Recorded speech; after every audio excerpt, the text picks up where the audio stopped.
আপনি তো সবার মা, আপনি থাকতে এটা কেমন করে হলো? নাকি মসনদের ক্ষমতা লেলিহান শিখায় মাতৃত্ব পড়ে যাই হয়ে গেছে? আমি যান চুপ করে থাকবেন না, বলুন সুলতান এখন কেমন আছেন? বেঁচে আছেন তো?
আমার আমার সাহসী সন্তান, তোমাকে সুস্থ দেখতে পেয়ে আমি যেন নতুন করে প্রাণ ফিরে পেলাম।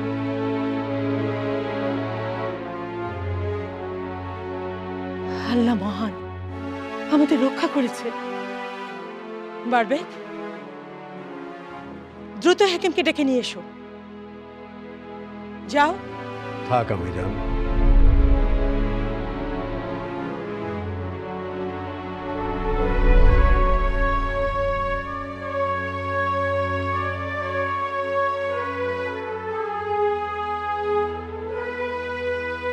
এই রক্তক্ষরণ তো সবাই দেখতে পাচ্ছে, কিন্তু কিন্তু আমার বুকের ভেতরে যে ক্ষত, সেটা সারাবার সাধ্য কোনো হেকিমের নেই।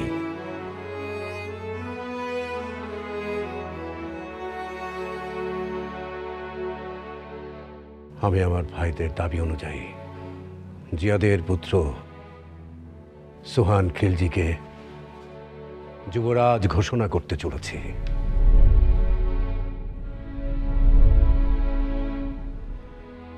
এখন শুধু আপনার অনুমতি পেলেই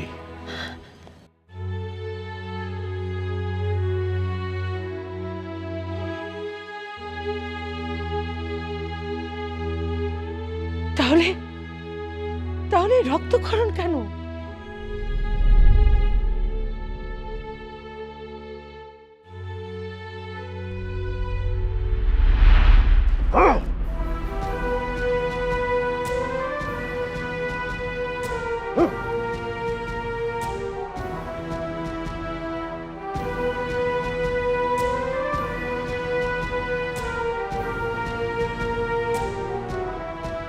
অতীতকে তোমরা ভুলে যেতে পারো,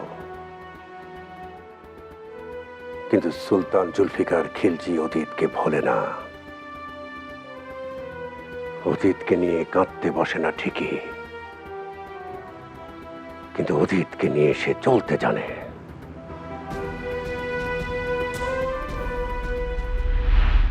এই রাজ্য আর আমার 3 সন্তানকে আমি তোমার হাতে দিয়ে গেলাম। এদের তুমি নিজের মতো আগলে রেখো। ভুল হতে পারে, কিন্তু ক্ষমা করে দিও, কারণ ক্ষমা হচ্ছে একজন মহান সুলতানের পরম ধর্ম। জি আব্বাজান।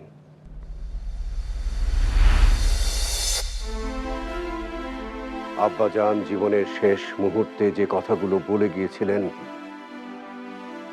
সে কথাগুলো কি তোমাদের মনে নেই? আমাদের প্রিয় পিতা মহান সুলতান জীবনের শেষ মুহূর্তে যে কথাগুলো বলেছিলেন, তোমরা নিশ্চয়ই সে কথাগুলো ভুলে যাওনি। তিনি বলেছিলেন আমরা নিজেরা যেন নিজেদের রক্ত না ঝরাই।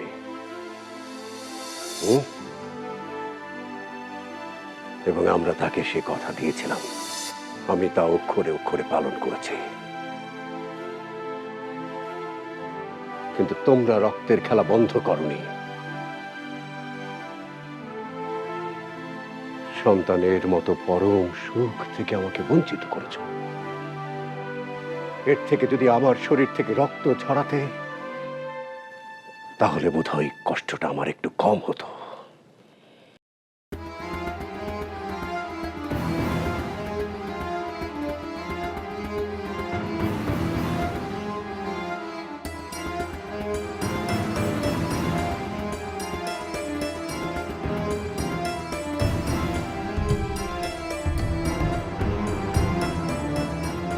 না না, কিছুতেই আমি বাবা হতে পারলাম না। তাই আমাকে সুলতান হয়ে সিদ্ধান্ত নিতে হলো।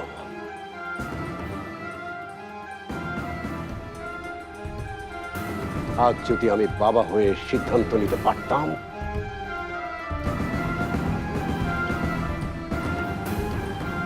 তাহলে তোমরা কেউ কর্তার নিয়ে ঘরে ফিরতে পারতে না।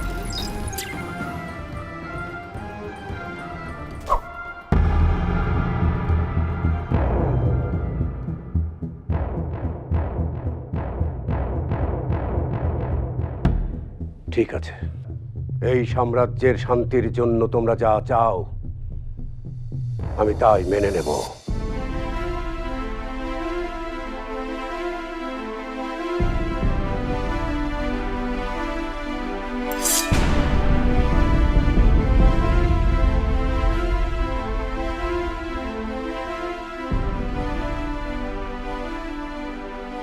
দেখো,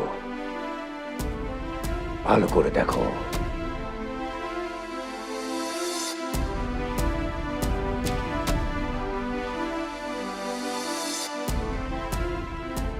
চিনতে পারছো এটা কার রক্ত?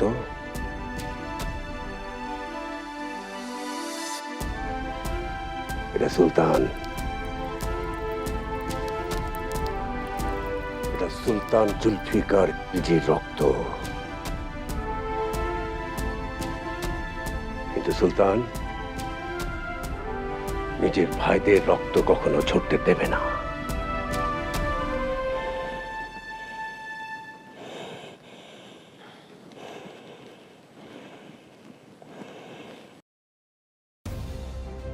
ঠিক আছে,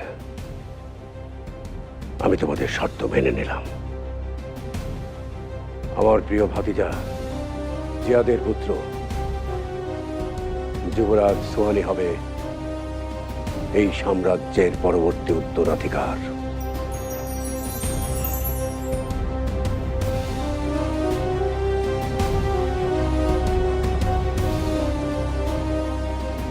পারবেক, অতি দ্রুত রাজসভা ডাকবার আয়োজন করো। সেদিনই আমি যুবরাজ সোহানের মাথায় উত্তরাধিকারীর তাজ পরাবো।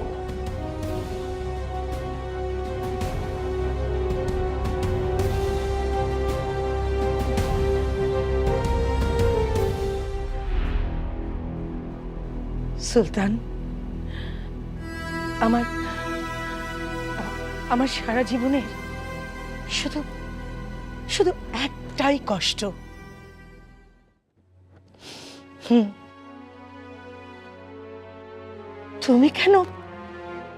তুমি কেন জন্ম নিলে না আমার পেটে? কেন?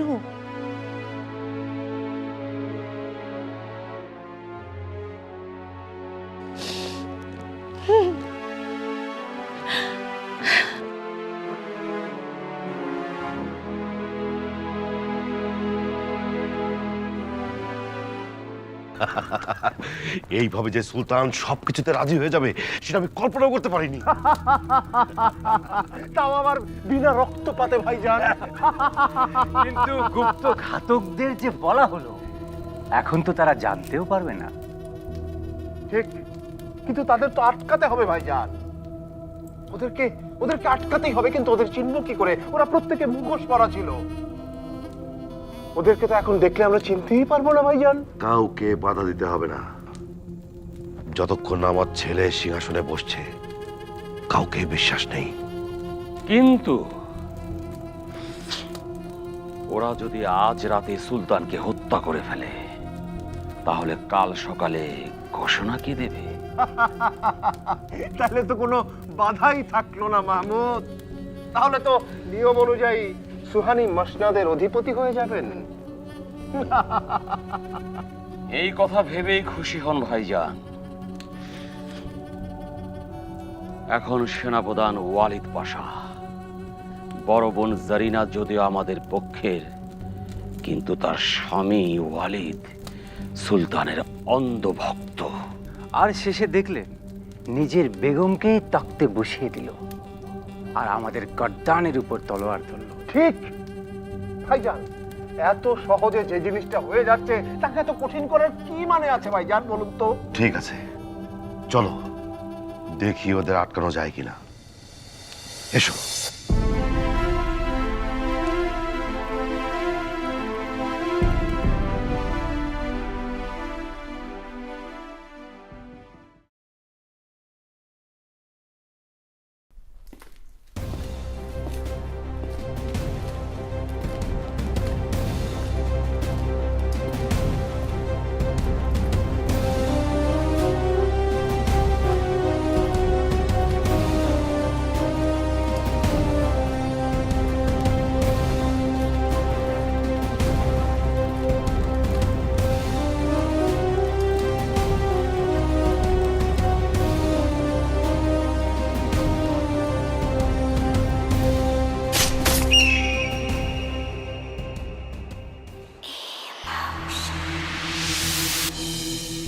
আজ আমার বড় আনন্দের দিন।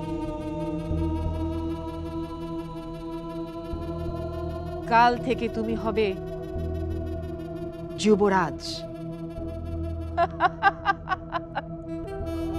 আজ সারা রাত ধরে আমি তোমাকে ভবিষ্যৎ সুলতানের পোশাকে নিজ হাতে সাজাবো সুহান। আনন্দ করুন আম্মিজান, আনন্দ করুন। আমি আজ আর আপনাকে আনন্দ করতে বাধা দেব না।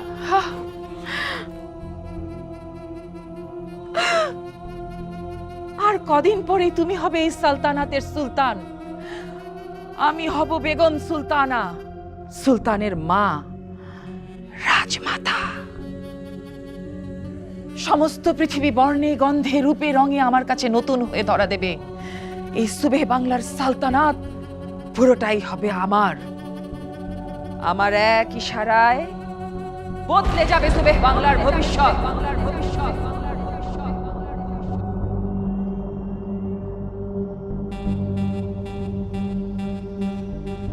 আমাদের ইশারায়।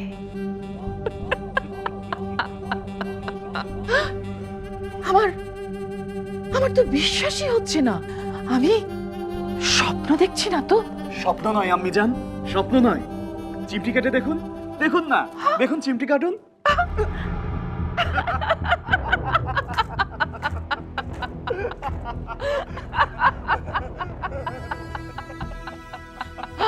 যুবরানী, কি হয়েছে আয়শা? যুবরানী, কি হয়েছে আমি জানতে চাই। কি হয়েছে? যুবরানী, সুলতান আর নেই। সুবরানী,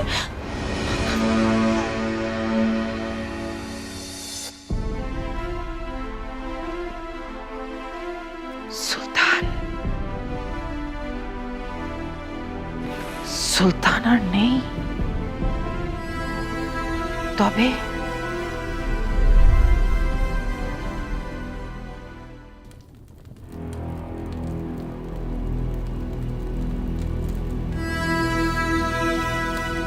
আম্মিজান, এত রাতে আপনি আপনার ঘরে আমাকে বসিয়ে রেখেছেন কেন, একটু যদি বলতেন। সুলতানকে কি করে ভুলি আমার সন্দেহের কথা। না না, সে অনর্থক হয়ে যাবে।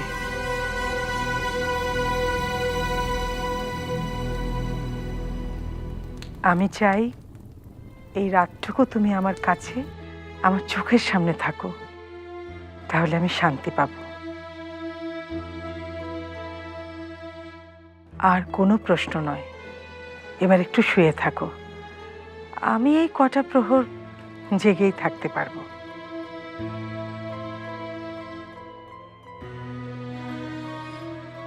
না মা, তা হয় না।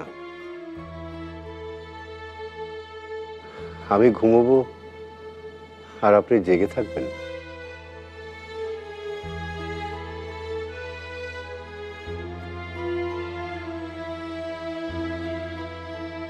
আমার কেন জানি মনে হচ্ছে প্রাসাদে আজ রাতে কিছু একটা ঘটতে চলেছে, যেটা আপনি আমাকে বলতে চাইছেন না।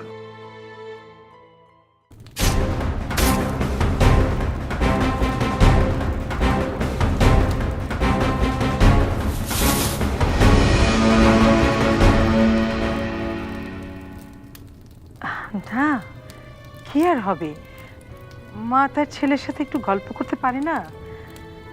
কতদিন তোমার মাথায় হাত বুলিয়ে আমি ঘুম পাড়াইনি। শুয়ে পড়ো, বিশ্রাম নাও। ঠিক আছে, কিন্তু আজকে রাতে সেই ছোটবেলার মতো আপনাকে গল্প শোনাতে হবে। অবশ্যই শোনাবো, তুমি বিশ্রাম নাও, আমি আসছি। জি। শুয়ে পড়ো।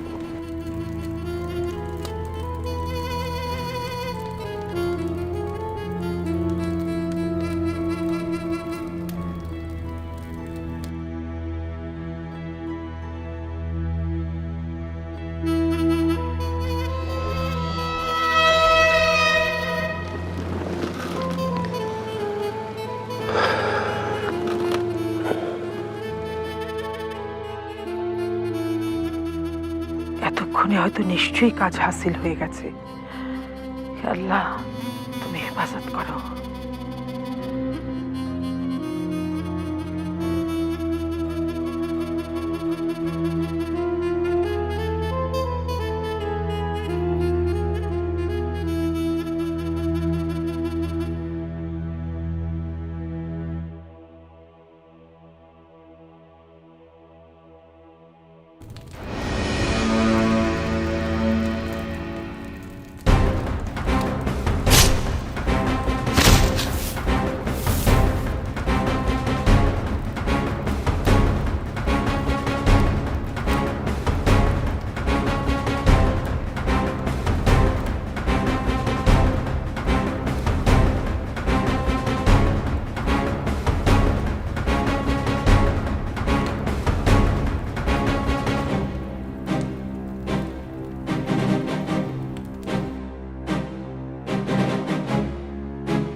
আজ আমার ভাই জিয়াদ খিলজির ছেলে যুবরাজ সোহান খিলজি আজ এই রাজ্যের যুবরাজ হিসেবে অভিষিক্ত হতে চলেছে। আপনার সন্তানই হবে আগামী দিনের উত্তরাধিকার।